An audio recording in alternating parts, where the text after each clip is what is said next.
So, ayun, update lang mga boss. Gabi na ngayon, pero gagawa ko ng update dito sa incubator. So kasi out of 30 na eggs sa kasamang palo nito na lang natira 3, 6, 7. Pero feeling ko yung mabubuhay itong 3 lang. Kalahin nyo yun, ang dami nang nasayang. Pero first try ko pa lang naman kasi. So ganun talaga, wala tayong magagawa. Baka nga 3 na yan magiging siso.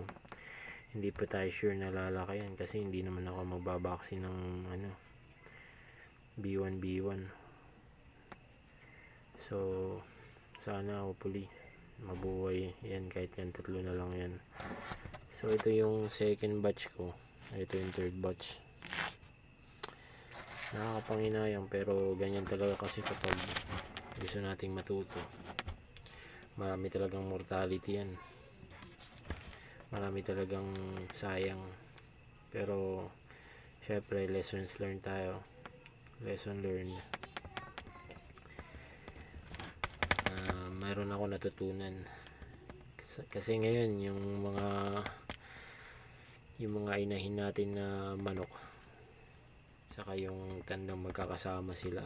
So ang natutunan ko dito, kaya siguro maraming nasayang, maraming hindi fertile na itlog, siguro dahil sa ang ratio ko kasi sa sa pagbibreed is 6 na hens, isang rooster. Siguro hindi niya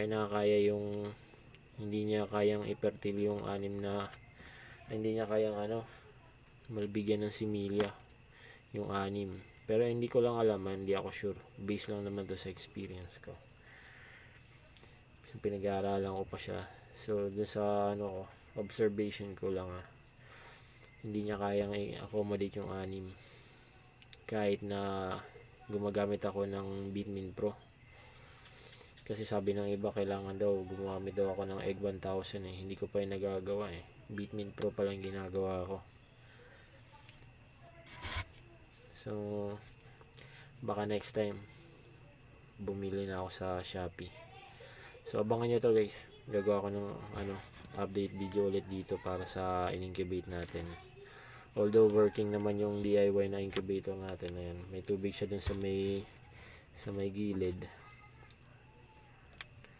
Tsaka isang problema dito na nakikita ko, kasi laging nagba-brownout dito sa amin.